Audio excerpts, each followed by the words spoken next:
విద్య ఉద్యోగరీత్యా పొరుగు దేశాల్లో ఉండేవారిని ఏకతాటిపైకి తీసుకొచ్చి వారికి అవసరమైన సహాయం అందించేందుకు పలు సొసైటీలు పనిచేస్తున్నాయి. అలాంటి ఓ స్వచ్ఛంద సంస్థే నార్త్ అమెరికా తెలుగు సొసైటీ.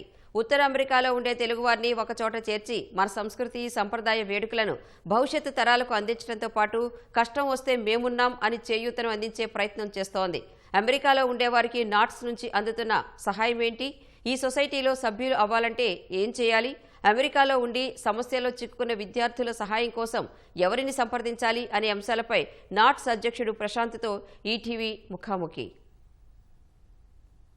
పొరుగురు వెళ్తే మన ఊరు వాళ్ళు ఎక్కడున్నారా అని వెతుక్కుంటాం.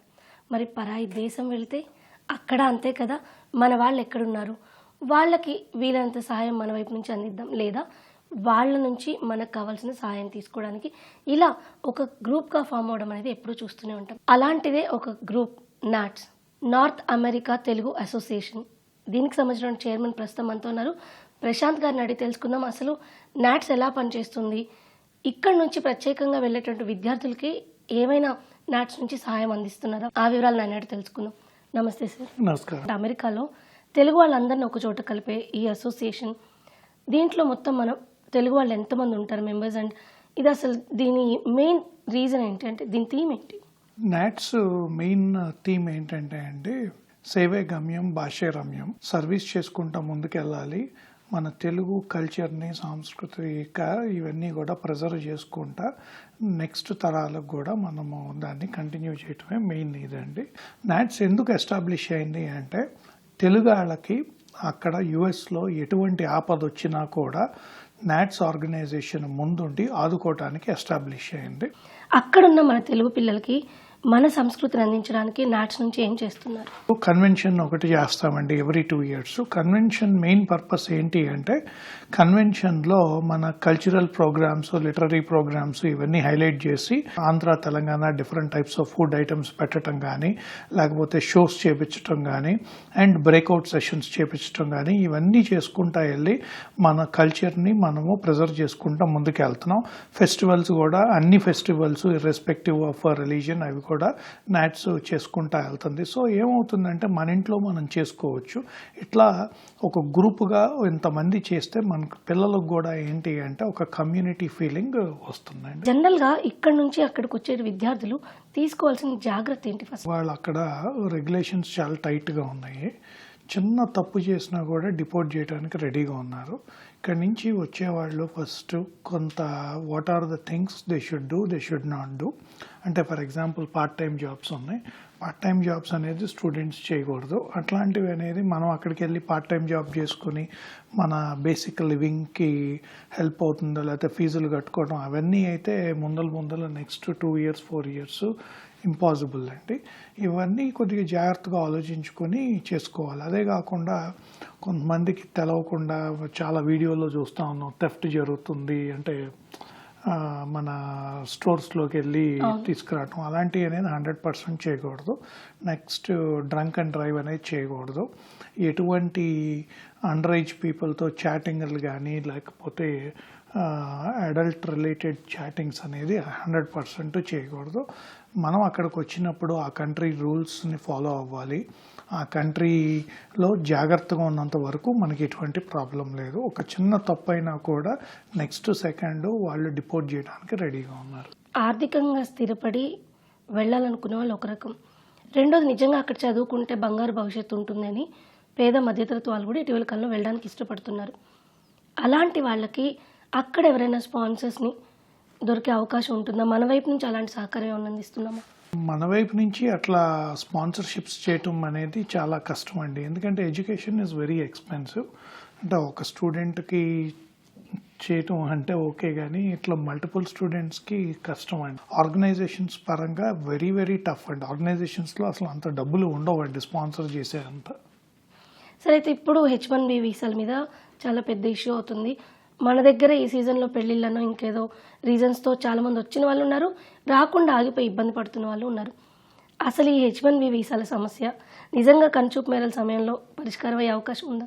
ప్రెసిడెంట్ గారి అజెండా చూస్తే make America great again, okay, ఆ ఫోకస్లో ఆయన ఏం చేస్తున్నారు అంటే ఈ H1B అనేది దాంట్లో రెగ్యులేషన్స్ టైటన్ చేయడానికి ట్రై చేస్తున్నారు. ఇప్పుడు 2 ways చూడాలండి. ఇప్పుడు అక్కడి నుంచి ఇక్కడికి వచ్చిన వాళ్ళకి కొంతమందికి వీసాకి వెళ్ళాల్సిన అవసరం ఉంటుంది. వీసాకి వెళ్తే రావచ్చు, రాకపోవచ్చు. చాలామంది స్టూడెంట్స్ ఏం చేస్తున్నారంటే అక్కడే మ్యారేజెస్ చేసుకోవడం, పేరెంట్స్ని రమ్మంటాం. ఇక్కడ జరిగినంత గ్రాండ్గా మనం అక్కడ చేసుకోలేము. అంతమంది మనకి ఫ్రెండ్స్, ఫ్యామిలీ, బంధువులు వీళ్ళందరూ కూడా రారు. బట్ చాలామంది ఏంటంటే మనకి if you want to achieve something big sometimes we need to make sacrifices. అదొక ఉందండి. సెకండ్ థింగ్ ఏంటంటే ఇప్పుడు రీసెంట్గా కొంతమందికి ఇక్కడ వీసా స్లాట్స్ అన్నీ డిలే అయినాయి.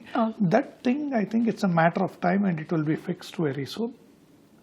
అంటే స్టూడెంట్స్గా వచ్చి క్యాంపస్లో జాబ్ చేయాలనుకునే వాళ్ళకి ఎంతవరకు ఆప్షన్, అంటే వాళ్ళకి అక్కడ ఆపర్చునిటీస్ ఏ మేరకు ఉంటాయి? అండ్ మీరన్నట్టు మేక్ అమెరికా గ్రేట్, సో వాళ్ళ కంట్రీలో ఉన్న స్టూడెంట్స్కి వాళ్ళు కొంచెం ఆపర్చునిటీస్ ఇవ్వాలనే ఆలోచన ఉంటుంది. ఈవెన్ మన దగ్గర ఉంటుంది, వాళ్ళ దగ్గర ఉంటుంది. సో దీనివల్ల ఇక్కడ నుంచి వస్తున్న మన వాళ్ళకి ఏమైనా ఇంకొంచెం ఇబ్బంది అవుతుందంటారు? క్యాంపస్ జాబ్స్ అయితే మాత్రం ఎక్కువ ఉండవండి. క్యాంపస్ జాబ్స్ సపోజ్ అంటే I don't have the exact statistics, but ఒక 100 మంది స్టూడెంట్స్ వస్తే ప్రాబబ్లీ 5% ఆఫ్ దెమ్కి వస్తాయి. ఇప్పుడు అక్కడికి వెళ్ళిపోయి లోన్ వచ్చి మన తర్వాత జాబ్ చేసి లోన్ తెచ్చుకుందాం అంటే ఇవాళ ఉన్న సిచ్యువేషన్లో అయితే మాత్రం అంత ఫేవరబుల్గా లేదండి. సార్ ఇప్పుడు ఆల్రెడీ యూఎస్కి వచ్చి అక్కడ స్టూడెంట్ వీసా మీద ఉండి ఏదో ఒక కారణాలతో ఇబ్బంది పడుతున్న వాళ్ళు, లేదంటే తిరిగి ఇండియాకి రావడానికి కొంచెం కష్టమైన లేదా లీగల్ ఆప్షన్స్ కావాల్సి వచ్చిన వాళ్ళకి ఏమైనా మన వైపు నుంచి సహాయం అందించే అవకాశం ఉందా? ఎవరిని అప్రోచ్ అవ్వాలి? ఇమిగ్రేషన్ ఇష్యూ వచ్చింది అనుకుంటే ఎస్, మా హెల్ప్లైన్ నెంబర్ helpline@natsworld.org ఉంది. 1888 హెల్ప్లైన్ ఆ నెంబర్ ఉంది. దానికి కాల్ చేస్తే మనం డెఫినెట్గా మా టీము అటార్నీస్ని కనెక్ట్ చేసి చేయగలుగుతామండి. అదే కాకుండా వర్స్ట్ కేస్ సినారియో తెలవక ఎవరన్నా వచ్చిన వాళ్ళు ఏదన్నా రీజన్ వల్ల అరెస్ట్ అయ్యి ఉంటే కూడా దాని ప్రాసెస్ ఏంటి, వాళ్ళని బయటికి తీసుకురావడం ఏంటి, లేకపోతే what type of attorneys nominate చేయడానికి ఆ హెల్ప్ అంతా మా టీం చేస్తూ ఉంటుందండి. సో జనరల్గా మనం ఇయర్లీ ఇక్కడ నుంచి ఎంతమంది స్టూడెంట్స్ వస్తున్నారు, అండ్ వాళ్ళు ఇక్కడ నుంచి రాగానే నాట్స్లో మెంబర్ అవ్వడానికి ఉంటుందా, లేదు అంటే అక్కడ ఉండి ఆల్రెడీ సెటిల్డ్ ఫ్యామిలీస్కి ఇందులో మెంబర్షిప్ ఉంటుందా సార్? నాట్స్ ఎవరన్నా మెంబర్షిప్ తీసుకోవచ్చు అండి. ఇండియాలో నుంచి తీసుకోవచ్చు, అక్కడికి వచ్చినా తీసుకోవచ్చు. దానికి ఏమీ ఒక టైం లైన్ ఏమీ లేదండి. బట్ వన్ కీ థింగ్ నేను ఏం చెప్తున్నాను అంటే హెల్ప్ కావాలి అంటే వాళ్ళు నాట్స్ మెంబర్ అవ్వాల్సిన అవసరమే లేదు. నాట్స్ మెంబర్ కానాళ్ళకు కూడా మేము హెల్ప్ చేస్తాం. ఇప్పటిదాకా చేసిన వాళ్ళలో చాలామందికి అసలు నాట్స్ మెంబర్సే కాదు. మెంబర్షిప్ కూడా ఒక్కొక్కరికి లైఫ్ టైము ఇప్పుడైతే $50 పెట్టామండి. But next year we are going to increase it to $100. That is for lifetime. So ఆ అమౌంట్ని మనం మళ్ళీ కల్చరల్గా యూజ్ చేస్తున్నామా సార్? ఈ మెంబర్షిప్స్ ద్వారా వచ్చిన మనీని సీడ్ మనీ అని చెప్పి దాన్ని టచ్ చేయము. కల్చరల్ ఈవెంట్స్కి ఇవన్నిటికీ మన కన్వెన్షన్స్ అప్పుడు మనం ఫండ్స్ రైజ్ చేసుకొని చైర్మన్, ప్రెసిడెంట్, ఆ కన్వీనరు, ఆ లోకల్గా ప్లస్ ప్రతి చాప్టర్ నాట్స్లో ఉన్న వాళ్ళు అందరూ పూల్ చేసుకొని కొంతమంది స్పాన్సర్స్ని తీసుకొచ్చి అట్లా చేస్తామండి. సో ఇది ఇక్కడి నుంచి అమెరికాకు వెళ్లే ముందు విద్యార్థులు తిరిగి వచ్చాక ఒకవేళ అమెరికాలో సెటిల్ అవ్వడం కుదరకపోతే మన లోన్ని క్లియర్ చేయగలమా లేదా, అదేవిధంగా అక్కడికి వచ్చిన తర్వాత ఎలాంటి, అంటే ఏ దేశంలో ఉంటామో ఆ దేశానికి సంబంధించిన లాస్ని ఫాలో అవుతుంటే కనుక ఎలాంటి ఇబ్బందులు ఉండవని, ఒకవేళ తెలియక ఏదైనా మిస్టేక్ జరగడం లేదంటే ఏదైనా కారణాలతో ఇబ్బంది పడుతూ ఉంటే నాట్స్ని అప్రోచ్ అవ్వచ్చు. వాళ్ళ వెబ్సైట్ ద్వారా కావచ్చు, లేదంటే టోల్ ఫ్రీ నెంబర్స్ ద్వారా కానీ అప్రోచ్ అయినట్టయితే పూర్తి సహకారం అందిస్తామని, ఇందుకోసం అందులో మెంబర్స్ అవ్వాల్సిన అవసరం కూడా లేదు అని చెప్తున్నారు ప్రశాంత్ గారు. కెమెరా పర్సన్ నవీన్తో రమ్య, ఈటీవీ న్యూస్, హైదరాబాద్.